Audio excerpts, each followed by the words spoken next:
皆さんこんにちは。ノランの手芸部です。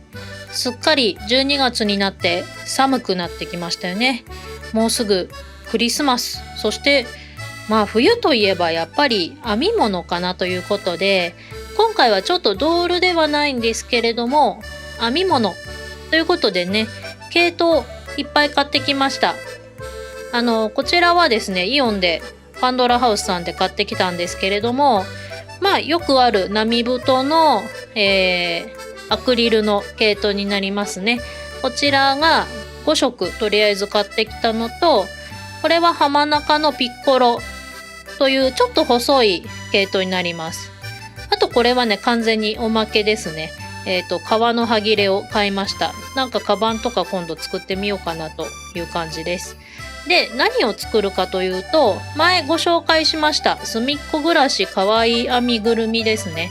こちらの本に載っている、すみっこのまん丸リースをちょっと作ってみようかなということで買ってきました。この色がとんかつ、これ白熊で、これがペンギンかトカゲかちょっとね買い足した色によって決めます。でこれがほこりですね。一旦あとこれだ、エビフライの尻尾の色です。一旦ねこんだけ買いました。あとこの細い糸はこういうお口とかね目とかを縫うのに使います。で試しにね1個縫ってみました。編んでみました。こんな感じです。やっぱねリハビリをしてないので下手っぴなんですけど、これでも一応ね3つ目です。2つはね編み方失敗して途中でやめました。3つ目でようやく一応まん丸になったかなという感じですね。これもね編んでいくうちにどんどん手が慣れていくと思うんですけど、合格としようということで編み進めていきたいと思います。じゃあねちょっと1本こちら結局ねその後もう買い足して、ペンギンの色に良さそうなのがあったのでこっちをペンギンとしますけど、ちょっとタイマーをね測ってみたいと思います。これがおそらく2個目に編んだと思うので、まだね比較的手が慣れてなくてちょっとゆっくりなんですけど、ちょっと一回測ってみたいと思います。で私自身の編み物のスキルというか経験値なんですけれども、編めなくはないです。棒針編みもかぎ針編みも編めなくはないんですけれども、ちゃんとしたものをちゃんと作ったことがあんまりないので、うまいかとかできるかって言われるとそこまでっていう感じですね。例えばマフラーを作るとかセーターを作るとか、かぎ針だとね小物ですかね、小物を作ったりすると思いますけれども、そういうのはねそこまでやったことがないです。というのも一つには編み図があんまり読めないんですよね。なんとなくこれは細編みかなとか長編みかなっていうのはわかるんですけれども、ちゃんと理解していないのと、ちょっと例えば増し目とか減らし目とかっていうのになるとちょっともう怪しくなってくるっていうのもあって、あんまりちゃんとした設計図通りに編むっていうことは多分ほぼしたことがないと思います。なので本当に基礎の基礎をやったことがある程度と思ってください。なので当然編みぐるみも今回人生で初めて作ります。リラックマとかすみっこ暮らしとかつむつむとかいろいろ本も出てますし可愛いし、ちょっとやってみたいなっていうのはかねがね思ってたんですけども、そんなわけで編み図が読めないのでずっとちょっと避けてきてたんですね。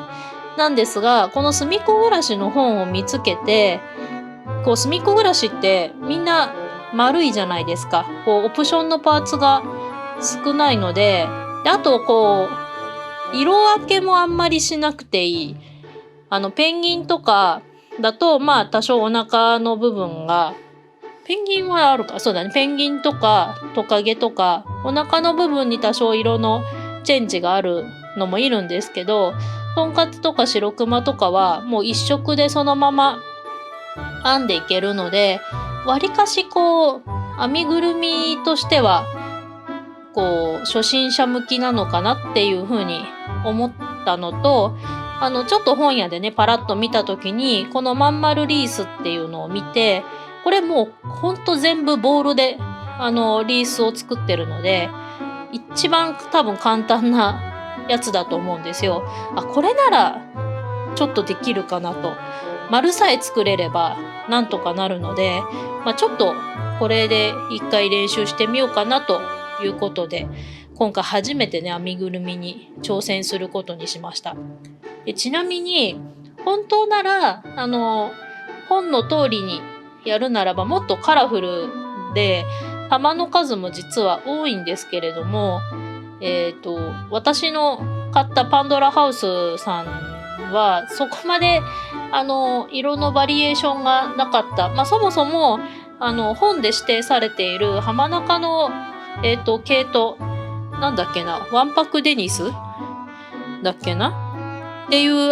系統がちょっと売ってなかったっていうのと、カラーバリエーションもそこまでちょっと隅っこに合わない色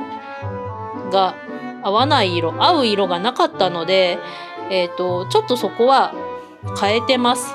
逆に言うとある色で作れるっていうのも隅っこ暮らしのいいところなのかなというふうに思います。わりかし売っている色なので、特に白とか茶色とか生成りの色っていうのはだいたい売ってるので、白クマ、とんかつ、猫は比較的作りやすい。で今回私もカッパとトカゲの色が微妙にいい色がなくてちょっとだけ探したんですけど、そしたら再入荷してくれてたので無事買うことができました。この5体さえね揃えば、あとはもうお好みの問題なのでね、どのキャラを作るかはもう好きなキャラを作っていけばいいのかなと思います。なのでちょっと本の編み図完成図とは違うものを作ってるんですけど、そこはアレンジを聞かせたということでね編んでいます。で着々と一応今完成に近づいて40分ですね。ここで経ったところで、最後の一段になったので綿を詰めていきます。今回リースなので結構ぎゅうぎゅうに私は詰めました。あんまふにゃふにゃだとね形が崩れちゃいそうなのと、上から吊るすので引っ張られて変形しちゃうかなっていうのもあったので、結構ぎゅうぎゅうに詰めて最後口を閉じてます。あんまり普段のかぎ針編みでこの立体のまん丸を作るっていうことがなかったので、この口を閉じるっていう行為は完全初めてだったんですけど、なんとなく閉じてりゃ問題ないかなっていう、今回特にリースということもあって見えなくなる部分があるので、もう不格好なところは後ろだったり上下の見えなくなるところにしてしまえばいいので、すごく綺麗なところをお顔にして、あとは割と適当に縫いました。もうとにかく形さえまん丸になればいいかなぐらいで、こうやって最後にねもみもみして調整して、はい48分かかりました。2個目で一応48分で、ここからどんどん編んでって、これエビフライはちょっとちっちゃい編み図なので早かったですけど、だいたいそれでも全部そうですね3、40分の間ぐらいで1玉編むことができました。で割とね玉が作れるとできてきたなっていう気持ちになるんですが、そう一番のネックはむしろ多分顔付けなんだろうなと思います。これちょっとカメラ回さずに一旦3つ顔をつけてみたんですけれども、このねバランスが難しいです。こういう単純な造形の子ってちょっと目がずれるともう顔が全然変わっちゃうじゃないですか。なのでね、そこのバランスが結構難しいなと私は思いました。なので、一応縫う前に、本来はもちろん、編み図の中に何目のここに目をつけてって書いてあるんですけど、多分私編み方が若干違うのか、目を取る場所が違うのか、なんかちょっとひん曲がってたので、もう出来上がった玉を見て、ここに顔をつけようってところに、フリクションペンで、だいたい当たりをつけて、であとは、こういうくちばしとか、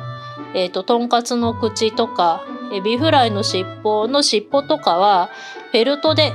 今回つけました。一応、本でもフェルトを使ってるんですけども、もうこういうところはね、フェルトでいいと思います。個人的にはもう難しければ目とかもねベルトでいいかなっていう気はしますね。もうそこはお好みでいいと思います。で場所が決まったらこんな感じでボンドでくっつけて、で今回目はね一応毛糸で縫おうかなということで刺繍をしています。これもねちょっとした絞り加減で目の形が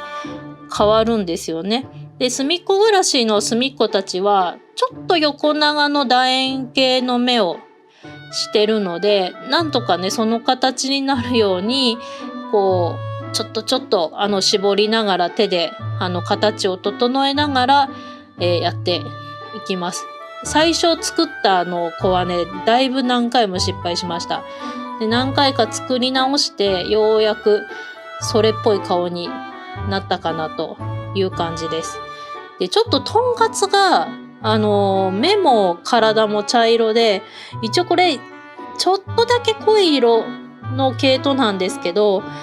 あんまりね、色がわかんなくなっちゃったので、ちょっととんかつは、もう気持ち毛糸の色をね、変えられたらよかったのかなっていう。ひょっとしたらとんかつだけ目の色とか黒でも良かったのかもしれないですけど、まあでも、よう見やわかんなくもないのかなということで、そのまま進めちゃいました。こんな感じです。で、エビフライの尻尾ですね。エビフライの尻尾は、結構ね、このエビフライの尻尾って基本笑わないんですよ。なので、口が真一文字なんですけど、なんかどう縫っても微妙に笑ってしまって、この辺のね、こう、糸の上下でちょっとだけ表情が変わるのも、まあ面白くもあり難しいなというふうに思いつつ、こんな感じに